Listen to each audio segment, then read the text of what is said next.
Hey everyone, welcome to the show. So, I don't know if you guys heard about this. This happened last week, I think it was. I just haven't had a chance to get to this story, but the alt-right, quote unquote, Christian nationalist pastor named Joel Webbon, he had this to say to white parents. Take a listen.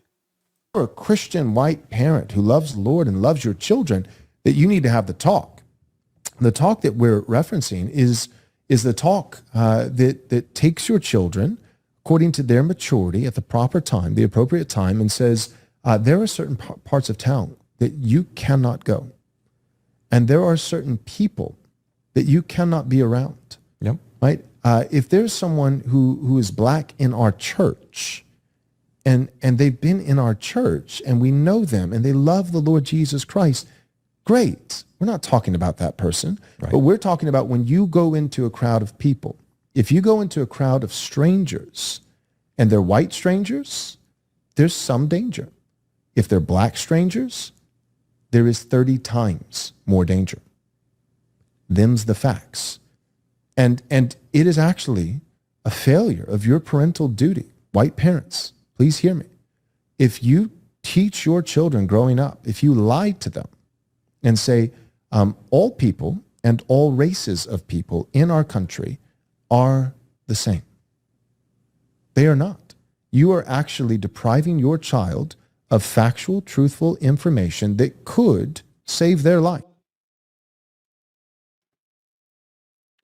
I mean, I just can't figure out why we on the left think that Christian nationalists are racist as fuck. It's just a mystery. If I was ever the president, this SOB would be one of the first people that I would round up, and I would send him to a torture prison in another country. This is the most hateful, bigoted, un-American thing that I have heard in a long time. It is sick bastards like this that I would never in a million years trust around my children. I would bet money that we're going to find out some stuff about him in the future. What do you want to bet? These are some sick, deranged people who I will never break bread with, who I will never find common ground with. And it's things like this that make me hate Donald Trump even more, because he has made it okay for bigots like this to openly spread their hate. He has given them a platform and a microphone with which to disseminate the most vile, putrid, unbelievably unconscionable thoughts and beliefs. This is why I cannot wait until he's gone. And I don't mean just out of office. I mean gone. And I'm not advocating for or telling anybody to hurt him or do anything to him. I'm saying, that cheeseburger from hell. Send it now, dear Lord. Until he is gone, people like this piece of shit pastor are going to keep doing this. And here's the thing. On one hand, I'm pissed off that they feel it's okay to just fly their bigoted freak flag. On the other hand, as a white woman, I'm kind of happy to know this. I'm kind of happy to hear this because I know who to stay away from. Because here's the thing. People like that, they think I'm on their side. They see someone like me, a blonde-haired, green-eyed woman, little white woman, and they think, oh, she must be a vile bigot too. So I'm going to go and say some really heinous, vile, bigoted, racist shit to her. Now, as my best friend will tell you, they only do it once. But they still do it. So I'm glad, because I don't want these people trying to befriend me, and then I get to know them and we become buddies and I think that they're good people, and then something like this comes out later. after I've invested time and attention into people like this. That's why I stopped going to church, because I realized, oh, I'm actually surrounded by bigots. They're cool with me because I'm a straight white woman, but other people, not so much. Yeah, if that's you, I don't want to have anything to do with you.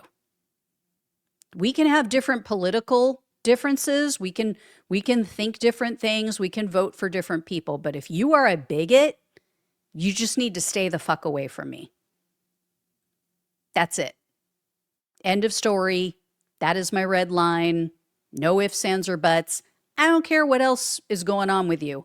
I don't care what else you have to offer or what kind of a person you are. If you are a bigot, it tells me you are ignorant. It tells me you are insecure.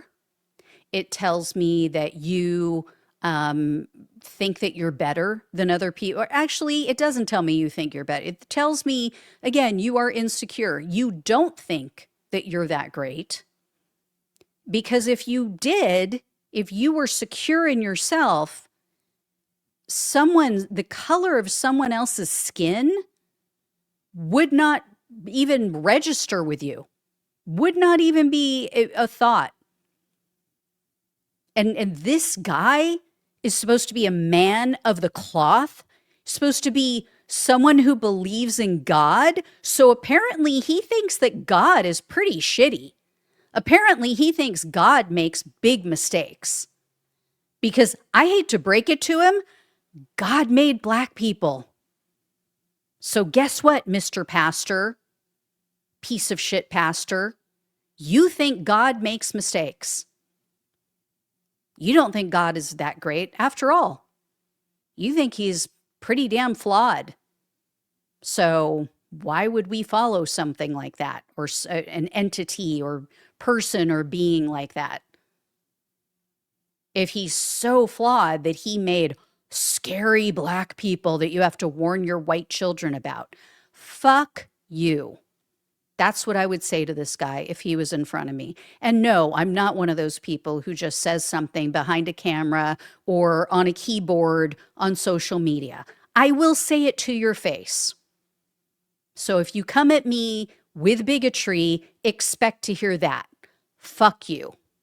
And go fuck yourself and get the fuck away from me. Anyway, Miss Mary Sunshine today. I know. All right, guys. Thank you all so much for watching and listening. If I hear more about this jackass, I will let you know. Love you all. Please like, please share, subscribe. Please donate if you can. Again, love you. Take care. Talk with you soon.